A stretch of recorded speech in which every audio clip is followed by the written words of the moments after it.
नमस्कार दोस्तों। अमीषा किसी कार्य को स्वयं 14 दिन में पूरा कर सकती है। भाव्या इसी कार्य को 35 दिन में कर सकती है। इसी कार्य को वे चित्रा के साथ मिलकर 6 दिनों में कर सकती हैं। तीनों मिलकर उसको 6 दिन में पूरा कर सकती हैं। चित्रा को अकेले इस कार्य को पूरा करने में कितने दिनों की आवश्यकता होगी?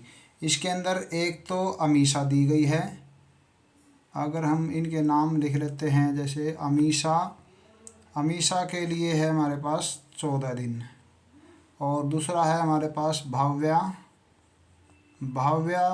जो काम को पूरा करेगी 35 दिन के अंदर, और तीनों मिलकर उसको 6 दिन के अंदर कंप्लीट कर लेती हैं। तो हमें बताना है कि जो ये चित्रा है, थर्ड जो लड़की इसके अंदर तीसरी लड़की है, वो कितने दिन में पूरा कर सकती है। तो 14, 35 और 6 इन तीनों का एलसीएम ले ले पहले। अगर हम एलसीएम के बिना कोई और अन्य संख्या भी ले सकते हैं जो तीनों से डिवाइड होती हो, जैसे हमने लिखा यहाँ पर 14, 35 और 6।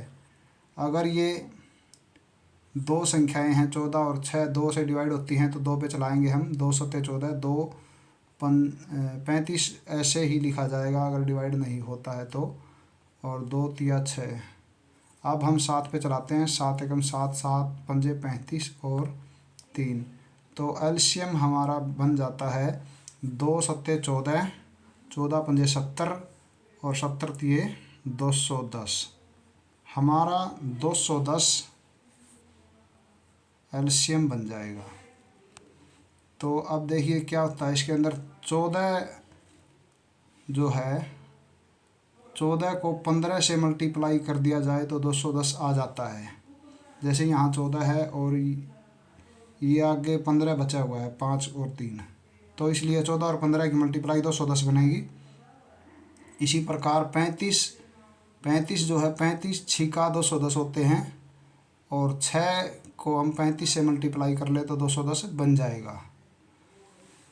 तो अब हमें क्या करना है, जो अमीषा और भाव्या के दिन हैं, ये 14 और 35 दिन हैं, इनके साथ में हमें क्या संख्या मिली है? 15 और 6। 15 और 6 को प्लस कीजिए। 15 और 6 को हम प्लस करते हैं तो 21 बन गया। जो ये तीनों के दिन हैं, तीनों के दिन 6 है, तो 6 से हमें 35 संख्या मिली है। तो 35 में से हम इसको घटाएंगे। 35 में से 21 को घटाया 14 आ जाता है। तो ये 14 का हमने क्या करना है, जो 210 हमारा एलसीएम आया हुआ था, 210 को हम 14 से डिवाइड कर दें तो हमारे पास 15 आ जाता है। तो 15 दिन में ये तीसरी लड़की जो है चित्रा, इस काम को पूरा कर सकेगी, और 15 हमारा आंसर बन गया है। तो 15 यहाँ पर ऑप्शन डी दिया गया है। तो ये ऑप्शन डी यहाँ पर इसका सही जवाब बनता है। धन्यवाद।